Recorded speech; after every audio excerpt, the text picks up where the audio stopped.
أيديهم وما خلفهم ولا يحيطون بشيء من علمه إلا بما شاء وسع كرسيه السماوات والأرض ولا يؤوده حفظهما وهو العلي العظيم. لله ما في السماوات وما في الأرض وإن تبدوا ما في أنفسكم أو تخفوه يحاسبكم به الله فيغفر لمن يشاء ويعذب من يشاء والله على كل شيء قدير. آمن الرسول بما أنزل إليه من ربه والمؤمنون كل آمن بالله وملائكته وكتبه ورسله لا نفرق بين أحد من رسله وقالوا سمعنا وأطعنا غفرانك ربنا وإليك المصير.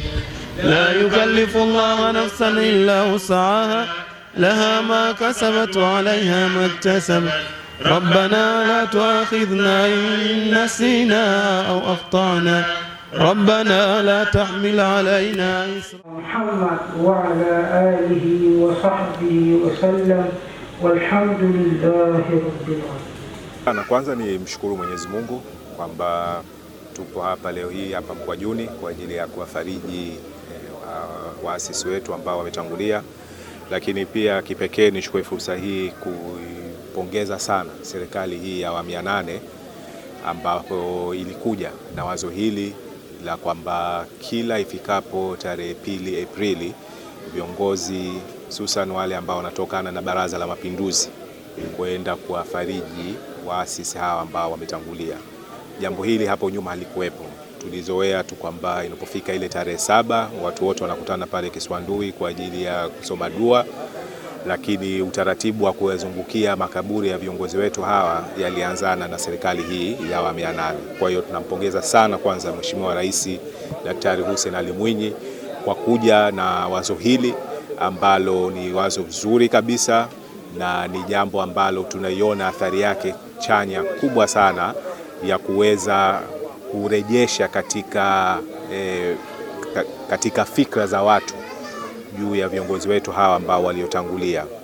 Ni aghalabu sana unakuta katika nchi mbalimbali duniani viongozi waasisi wanakumbukwa kwa namna ambavyo Zanzibar inawakumbuka waasisi wake, hususan kwa kuwapeleka viongozi wa ngazi ya juu sana wa serikali, mawaziri, wajumbe wa Baraza la Mapinduzi kwenda kutembelea makudhuru makaburi haya.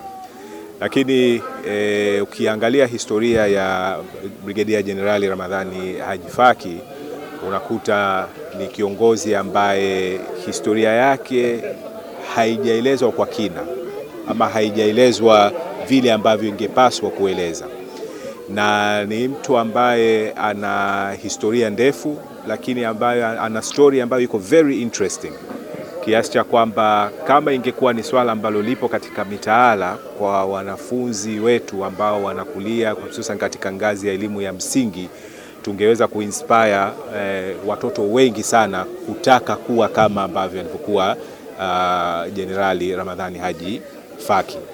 Ni kiongozi ambaye alikuwa ni mahiri, jasiri, ambaye amejitoa kwa dhati kabisa kupambana kwa hali na mali, na sio kawaida katika nyakati hizi ambazo tulizokuwa nazo kupata viongozi wa aina hiyo. Kwa hiyo ni muhimu tukaziandika kwanza historia hizi kwenye vitabu, tukaziweka katika maktaba zetu, tukaingiza katika mitaala ili wanafunzi wetu ama watoto wetu waweze kujifunza, waweze kuona wao wenyewe na kujua lile chimbuko la waasisi wetu, lakini vile vile namna ambavyo wamejitoa kupambania nchi yetu. Kwa kweli wakati mimi nimepangiwa kuja huku nilikuwa sina taarifa za kutosha juu ya marehemu. Ikabidi nianze kutafuta, kusoma baadhi ya vitabu, kuuliza baadhi ya watu. Ana historia moja nzuri sana na ni story ambayo nisingependa tu ibaki katika maneno ya watu, lakini iwepo katika vitabu. Sina uhakika kama yeye mwenyewe alishawahi kutunga kitabu chochote, lakini naamini kwa wanafamilia ambao wapo hapa na wanaielewa historia yake, basi hii ni fursa nzuri na adhimu kabisa ya angalau basi kuweza kuweka biography yake hata kama ameshatangulia mbele ya haki, ili iwe ni reference, iwe ni kumbukumbu kwa vijana ambao wana aspire kuwa viongozi na wao waweze kuhamasika, waweze kuwa ni wazalendo kama ambavyo walivyokuwa marehemu. Lakini tunawaombea wanafamilia. Tumepokelewa vizuri hapa, tumefanya dua kwa utulivu kabisa, na imani yetu kwamba hii wiki ambayo tulokwenda nayo basi tutaimaliza kwa amani na utulivu, na kuweza kuwatembelea viongozi wetu wote ambao wametangulia mbele ya haki kwa ajili ya kufikisha dua, sala na maombi. Lakini nimalizie kwa mara nyingine tena kushukuru sana ofisi ya kadhi pamoja na wanamkwajuni hapa. Kwa kweli wametuonyesha mapenzi ya dhati kabisa na tumepokelewa vizuri. Tunashukuru kwa kila kitu, kwa namna ambavyo kimeenda, na tutaendelea kumwombea marehemu dua. Inshallah Mwenyezi Mungu ampe wepesi huko alipo, amsamehe madhambi yake na mtunuku pepo ya daraja la juu kabisa. Asante sana. Kwa jina naitwa Ali Ramadhani Haji, ni mtoto wa pili kati ya watoto watatu wa marehemu Ramadhani Haji Faki.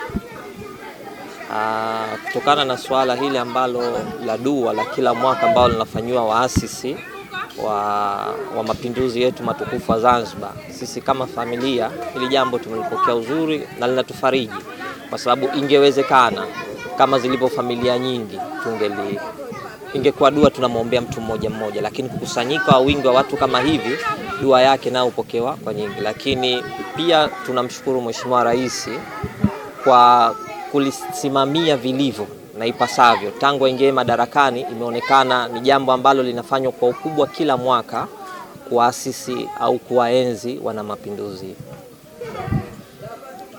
Pengine unatoa wito gani sasa? Wito kwa jamii pamoja na familia ambazo wazee wao walikuwa waasisi. Kwanza, linapokuja swala kama hili ni kujitokeza kwa familia kuonesha mshikamano na serikali yao, lakini pia kuenzi na kujitokeza ili kujulikana historia ya wazee wetu. Kama tunavyojua, wakati wanafanya mapinduzi hakukuwa na utandawazi sana, kwa hiyo usipotoka na ukazungumza mazuri au wakatambulikana, huenda pia historia ya ukoo wenu, familia yenu ikafutika.